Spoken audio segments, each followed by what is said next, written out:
Capítulo 8. O Dr. Milton John saiu do elevador ainda furioso, e seu estado de ânimo só melhorou um pouco ao entrar na enfermaria B. A nova safra de pacientes tinha atravessado o período de incubação e começava a apresentar os primeiros sintomas positivos. Aquele era o resultado dos anos de pesquisa desenvolvendo o material do frasco roxo.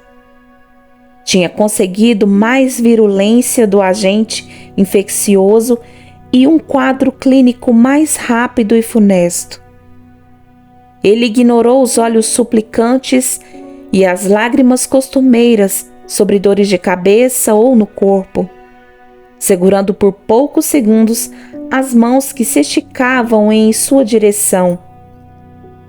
Dedicou-se a um exame minucioso dos 3 pacientes novos. Quando irei para casa, aventurou-se a perguntar uma mulher de 30 e poucos anos, cuja temperatura tinha subido para 39,5 durante a madrugada. Logo, logo, minha cara. Parece-me que você está ficando gripada, não acha? Respondeu Milton John, sem erguer os olhos do prontuário onde fazia anotações. Não, é claro que não é uma gripe, ele refletiu, satisfeito. Parece, concordou a mulher. Desde ontem meu corpo inteiro dói. Bem, temos que esperar isso passar antes de você ir. É chato, mas é só uma gripe. Quando terminam os testes? No sanatório, antes da transferência, me disseram que quando saísse daqui, teria alta. Estamos quase terminando, o doutor respondeu mecanicamente, ainda ocupado em anotar todos os dados. A mulher estava apresentando um rasgo cutâneo também. Você sabe que não pode ir para casa com uma gripe. Os pacientes chegavam ao laboratório de Waverly Hills, geralmente com a ideia de que iriam participar de uma pesquisa de vacina ou experimentar uma medicação nova para quadros psiquiátricos. Dependia do paciente escolhido. Era melhor mantê-los calmos enquanto ainda estavam conscientes, já que os sintomas de confusão mental da nova doença precisavam ser mensurados também. Ratos de laboratório podiam ser mantidos colaborativos. Afinal, melhor minimizar as chances de ser mordido por um desses desprezíveis serizinhos, não é mesmo?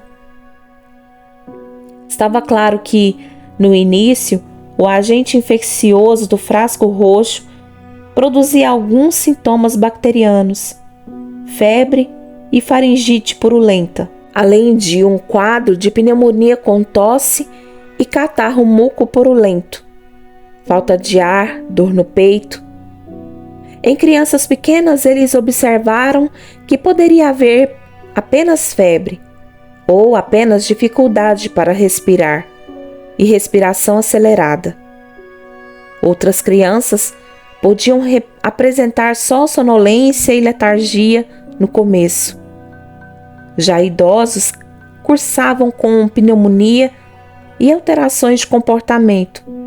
Ficavam desorientados no tempo e espaço. Podiam ter alucinações e falar de modo incoerente. Não comiam de modo que o estado geral piorava significativamente em curto espaço de tempo. Eles tinham confirmado a presença de gânglios inchados no pescoço ou debaixo da mandíbula na maioria dos pacientes. Se puncionados, era possível coletar material infeccioso deles. E, quando Milton John retirava o gânglio inteiro para estudo anatomopatológico e cultura, às vezes o material mostrava a presença de bactérias. A equipe já realizara biópsias, vezes sem conta nesses gânglios. Em outros pacientes já descartados, de volta ao necrotério de Waverly Hills. Aproximando-se da mulher novamente, ele palpou sob a mandíbula dela à procura dos gânglios, embora não fosse absolutamente necessário fazer punção ou biópsia, pois o quadro clínico estava bem claro e evidente. Além disso, sua equipe dispunha de amplo número de lâminas para microscopia em todas as fases da doença. Milton John passou para a cadeira cervical e supraclavicular. "Ai", disse a mulher, sentindo o ponto especialmente doloroso ao toque do médico. Sim, você tem algumas ínguas", ele respondeu de maneira calma, referindo-se aos gânglios inflamados e doloridos. Não era nada digno de nota ainda. Mostravam-se os mesmos gânglios de sempre, apenas um pouco mais inchados e mais cedo que o habitual, umas 15 horas mais cedo. Bom. O médico pegou no meio da papelada da paciente o resultado do exame de sangue da véspera. Mostrava o esperado, um número diminuído de plaquetas e de células brancas do sangue, especialmente os neutrófilos, e aumento discreto de transaminases. As transaminases refletiam o comprometimento leve do fígado. Fecha-se o quadro com um crescimento leve do baço, que o Dr. John já constatara ao exame físico. Todos esses fatores em conjunto revelavam a história da infecção aguda.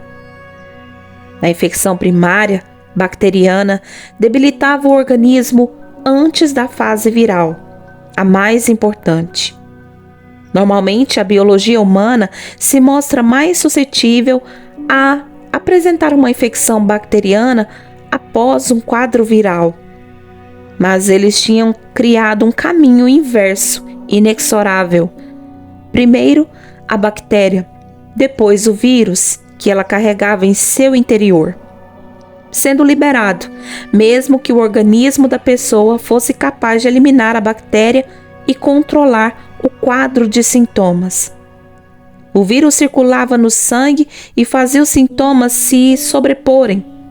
Essa era uma maneira de driblar o sistema imunológico, que se tornava incapaz de dar conta da infecção. O paciente ficava ainda mais prostrado, com febre alta, dores musculares generalizadas, dores de cabeça persistentes com confusão mental leve, às vezes um rasgo cutâneo, caracterizado por manchas ou pápulas avermelhadas. Alterações nos parâmetros do líquido da espinha mostravam um acometimento precoce do sistema nervoso central. Na sequência, o número de gânglios afetados pela segunda reação infecciosa inflamatória tendia a subir rapidamente. Tomava cadeias cervicais, às vezes axilares e inguinais, também intratorácicos. Esses últimos eram visíveis ao raio-x como um alargamento da região do mediastino. Era comum também uma gangliopatia intraabdominal. Apesar disso, nessa fase, nunca havia conseguido isolar o vírus de um gânglio. Ele se evidenciava somente pela resposta imunológica exacerbada. Mas a partir daí, era só esperar o desenrolar da doença e o seu fatídico desfecho. A doença ganglionar generalizada era um bom marcador da progressão do efeito do vírus. A equipe finalmente havia conseguido otimizar o tempo de liberação viral para 96 a 120 horas após o início dos sinais bacterianos. Era rápido. Na verdade, a bactéria tinha papel fundamental como vetor, mas quem de fato destruía o organismo era o vírus modificado geneticamente. Os sintomas eram fulminantes. quanto à forma de inoculação do agente infeccioso duplo, a equipe havia procurado desenvolver duas vias: bactérias que podiam contaminar água e alimentos e bactérias que se disseminavam pelo ar. Quem se contaminava pelo ar tinha pneumonia mais frequentemente. A cepa nova de vírus era para contaminação por via oral, e então a pessoa geralmente apresentava náuseas, vômitos e diarreia no início. Já no tocante àqueles 3 pacientes novos, eles tinham sido inoculados diretamente no sangue, já que o objetivo era estudar novamente as fases 1 e 2 da doença. O segundo paciente, um homem jovem, apresentava-se semelhante à mulher, exceto pelo rash mais acentuado.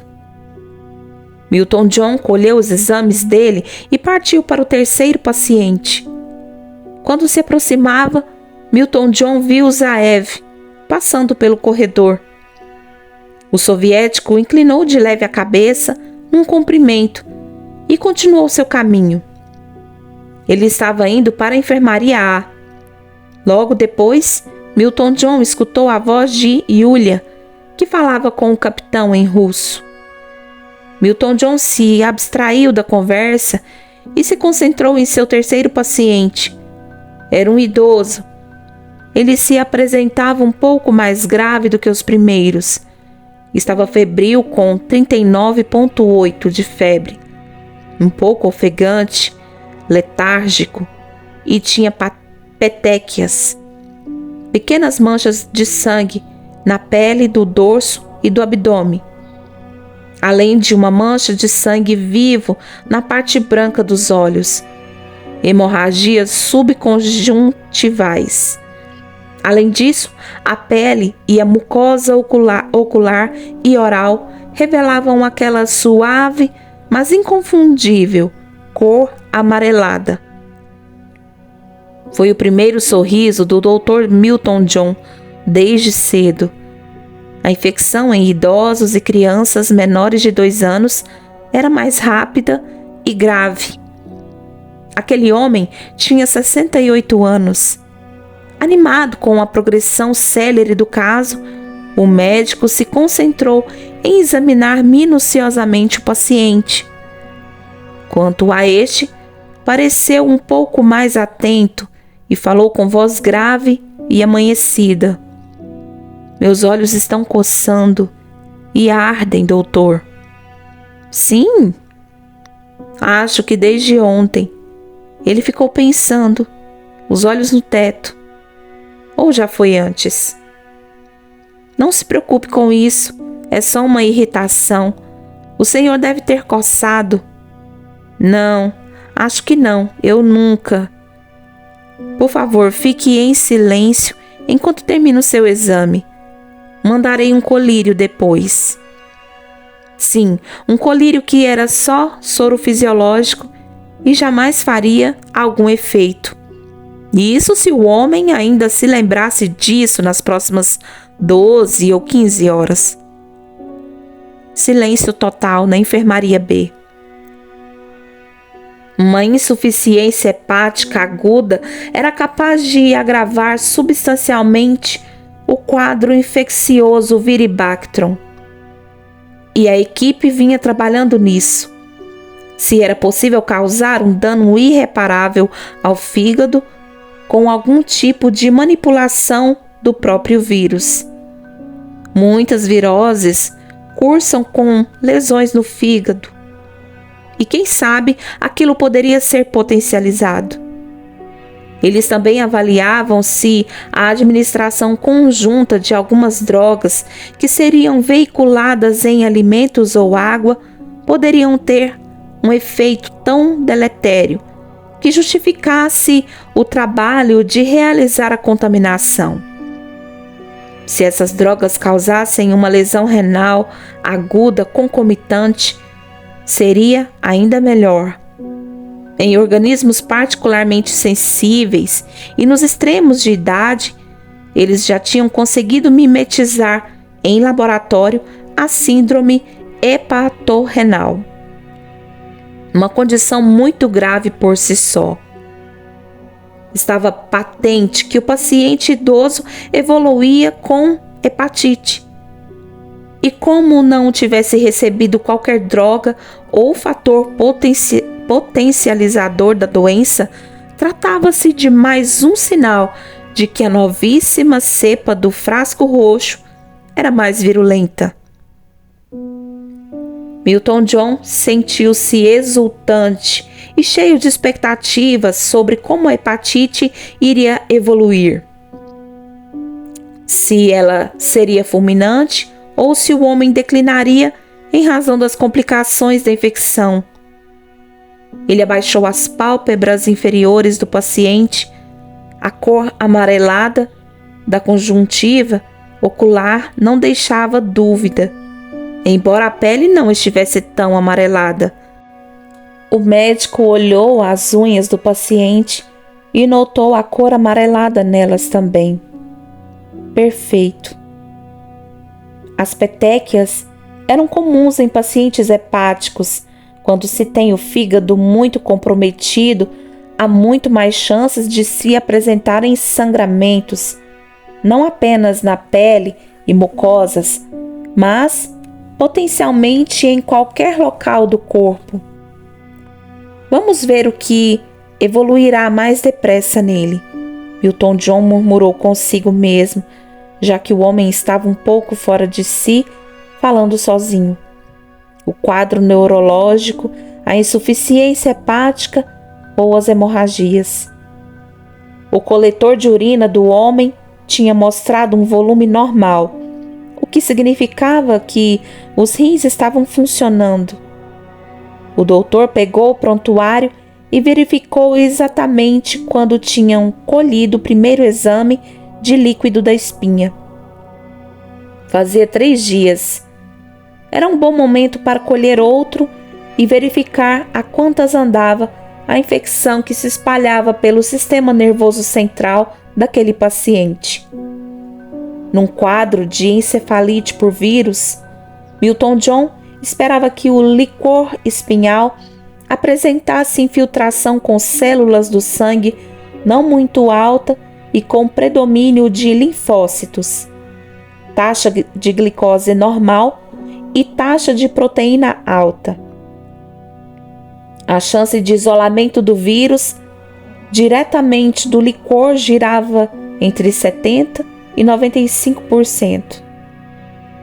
A cultura também era geralmente positiva nesses casos.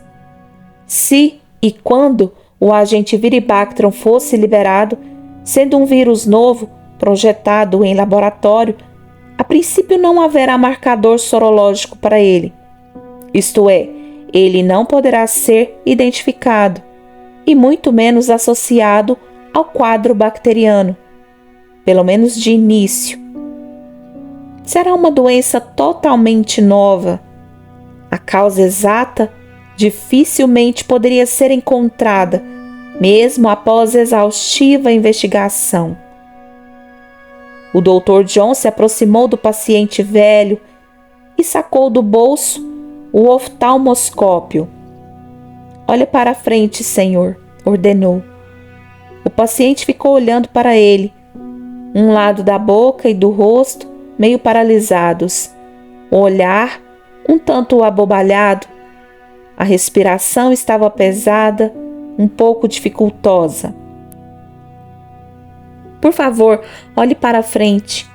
Milton John foi mais enfático e o velho obedeceu.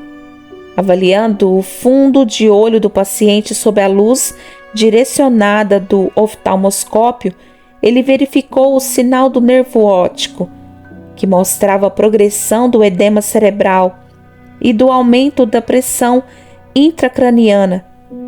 A encefalite viral aguda podia ser muito agressiva, levando ao desfecho rapidamente com quadro de convulsões, dificuldades da fala e de movimentação, paralisia de nervos, desorientação e hemorragias encefálicas maciças. Em poucas horas, há estupor, coma e morte. Ali no laboratório não havia intenções de tratamento. Eles apenas observavam a evolução da doença sem interferir em seu curso ou avaliar os sintomas.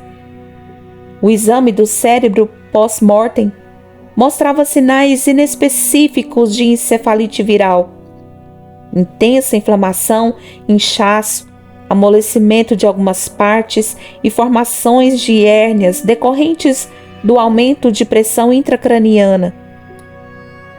Há também sinais de hemorragia e necrose. Os aspectos microscópicos do órgão não era muito diferente de outras encefalites e meningites virais. Assim sendo, se uma insuficiência hepática fulminante ou uma encefalite importante não causassem a morte do paciente, sem dúvida, as hemorragias ou a coagulação intravascular disseminada o fariam. A infecção causada pelo agente duplo do frasco roxo culminava em coagulação intravascular disseminada, CIVD, em 90% dos casos. A CIVD tem dois pilares: as hemorragias e as tromboses. As hemorragias podem ser maciças e as tromboses evidenciam-se como entupimentos de vasos sanguíneos.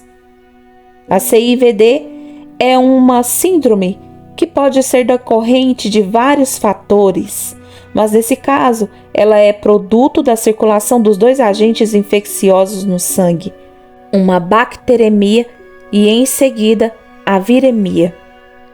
A bacteremia e a viremia estimulam uma intensa resposta inflamatória no organismo que ativa de maneira anormal e descontrolada o sistema de coagulação dentro dos vasos sanguíneos.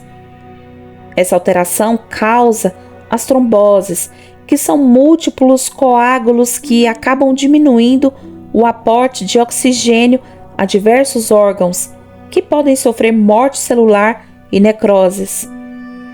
A coagulação excessiva do sangue consome os fatores de coagulação e as plaquetas, que são consumidos em velocidade muito maior que a capacidade do organismo de produzi-los.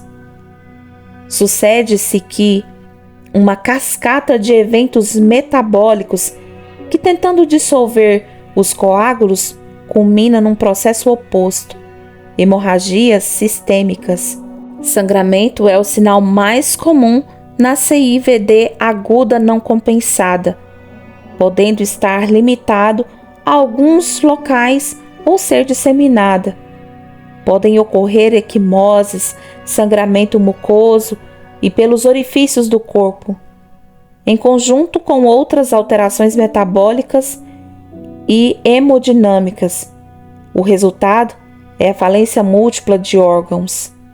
A CIVD, sem tratamento algum, é progressiva e fatal.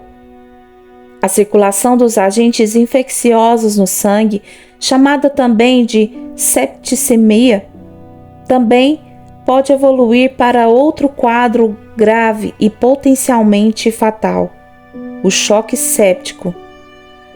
Nessa situação, a pressão arterial do paciente começa a despencar e só estabiliza quando os rins vão parando de funcionar e substâncias tóxicas se acumulam no sangue. Então, a estabilização da pressão não é um sinal de melhora, mas de piora. O choque séptico também mostra sinais de sangramento difuso na urina ou em todo o sistema digestivo, no cérebro, nos pulmões, e a pele revela equimoses e petequias, púrpuras e até mesmo gangrenas. Os pulmões perdem progressivamente a capacidade de fazer trocas gasosas e o paciente entra numa fase chamada de síndrome da angústia respiratória do adulto, a SARA. Ele se afoga no próprio sangue e o sangue se torna ácido, o que por si só altera todo o metabolismo. O Dr. Milton John preparou a seringa para colher exames do paciente. Vamos ver como está o seu sangue, senhor. O velho conseguiu abrir um meio sorriso estúpido e o doutor viu os pontos de sangue nas gengivas sem falar nada. Puncionou a veia, queria reavaliar a função renal e hepática, fazer uma contagem de plaquetas e avaliação do sangue ao microscópio, além de testes específicos que mostrassem como ia o consumo dos fatores de coagulação e os distúrbios hidroeletrolíticos.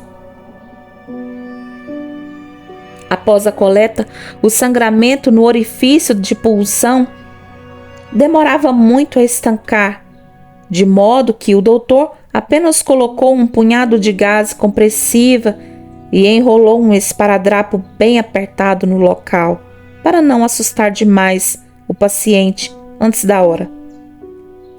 Milton John sabia o que iria encontrar nos exames dele, mas toda a documentação era importante e fundamental. Deixou o sangue no carrinho, distribuído nos frascos adequados para mandar para análise, e então preparou o material para a punção do líquido da espinha. Para isso, era melhor ter alguém por perto que ajudasse a segurar o paciente na posição adequada. Milton John foi até a porta da enfermaria e olhou nas bancadas. Estava Zaev apenas, fazendo anotações com os óculos na ponta do nariz. Ele ergueu o rosto na direção do chefe. Precisa de ajuda?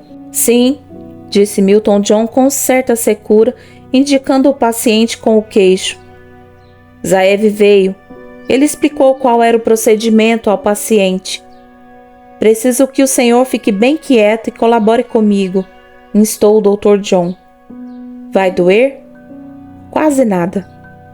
O homem idoso foi ajudado a ficar de lado, inclinar a cabeça e puxar um pouco os joelhos na direção do peito.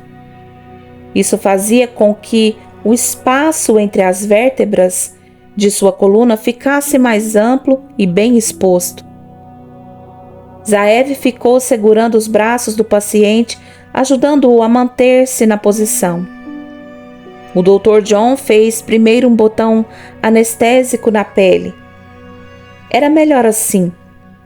Se o paciente oferece resistência, há chance de contaminação da amostra com sangue, e isso falseia os resultados.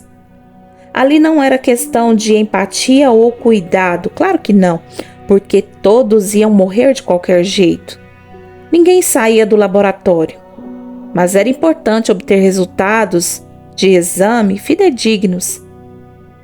Tudo bem, senhor? Indagou Zaev. Agora ele podia ver uma equimose larga na parte de trás da cabeça do homem. Mais um sinal de sangramento. Olhando para Milton John, Zaev disse: acho que esse licor vai vir com sangue de qualquer modo. Não importa, precisa ser bem documentado. Cada passo da evolução. Bem, eu espero que ele pare de sangrar depois da punção. Senão, não teremos mais esse paciente para documentar coisa alguma. Teremos a documentar que ele não resistiu aos sangramentos e veio a óbito em 3 dias. Milton John pegou a agulha que tinha sido desenvolvida ali mesmo no laboratório, por outra parte da equipe. Era metálica, bem longa e calibrosa, mas o botão anestésico ajudou. A agulha atravessou a pele, a musculatura e entrou por entre os ossos de 2 vértebras. Então, uma resistência seguida de um suave solavanco que o Dr. John controlou muito bem, com uma mão treinada. Estava dentro da coluna do paciente e houve apenas alguns resmungos do idoso. Está tudo bem, falou o Dr. Milton John, olhando a agulha bem posicionada. Não se mexa. Não se mexa, repetiu firme Zaev, pronto para qualquer intercorrência. mas não houve intercorrência. Milton John abriu a agulha, que era selada com uma pequena tampa de encaixe. As gotas de licor começaram a sair e foram coletadas num pequeno frasco esterilizado. Depois disso, Milton John retirou a agulha e fez outro curativo compressivo, mesmo achando que o sangramento podia até não parar. O importante é que tinham o material para exames. Olhando contra a luz, ele viu que o líquido estava turvo. Numa pessoa normal, o líquido da espinha é claro e transparente. Aquela turbidez por si só já mostrava algum comprometimento do sistema nervoso central, corroborando o exame de fundo de olho. Mesmo sem realizar-se a contagem de células e verificar-se a presença de hemácias ou de anticorpos no fluido. Obrigado, foi tudo que disse Milton John. Ele rotulou os frascos e etiquetou-os. Quando se virou, Zaev já tinha saído e o paciente estava novamente deitado de costas. O médico percebeu que, naquele momento, um fio de sangue escorria pela narina direita. Estava só começando, mas ele esperava um desfecho rápido e fulminante. Aquele paciente aparentemente iria evoluir clinicamente com predominância de sangramentos, ao que parecia. Teria uma mínima chance de vida se recebesse tratamento intensivo rapidamente. A reposição de plaquetas e fatores de coagulação do sangue por meio de transfusão de plasma e antibióticos. Por outro lado, quando os fenômenos trombóticos eram os principais, o paciente só sobreviveria com a administração de heparina, um poderoso anticoagulante na intenção de salvar os órgãos afetados da necrose, evitando sua falência sequencial. Só que heparina demais também podia fazer o tiro sair pela culatra. O Dr. John escutou a voz de Zaev quase totalmente abafada, falando com Yulia novamente e algum paciente internado na enfermaria A. O objetivo da separação de pacientes não era questão de espaço físico, porque isso tinha de sobra, mas eles vinham trabalhando para determinar quais os fatores que, associados à infecção, podiam ser excelentes coadjuvantes na potencialização, progressão e desfecho da infecção Viribactrum. A equipe realizara mimetizações com muitos experimentos a fim de avaliar inúmeras variantes. Uma vez que o paciente chegava ao laboratório, o céu era o limite. Não havia nada que não pudesse ser feito, especialmente mediante sedação. Gritaria de pacientes incomodava a todos. Isso era coisa de filme barato. Uma sedação leve facilitava muito no trato com os pacientes, nos exames, além de não interferir no resultado clínico. Politraumatizados, por exemplo, evoluíam muito mal quando infectados, bem como grandes queimados. O corpo já estava sob estresse, trabalhando no limite. Quando se submetia os pacientes à hipotermia, idem. Eclâmpsia era um quadro muito fácil de acompanhar e tiveram dezenas ali. Abortos infectados, na verdade, qualquer condição infecciosa de base, também favoreciam um desfecho rápido e avassalador. A lista era longa e eles testavam e testavam, vezes sem conta.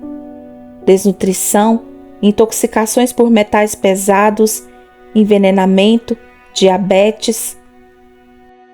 O Dr. Milton John acompanhava os pacientes com a infecção Viribactrum pura.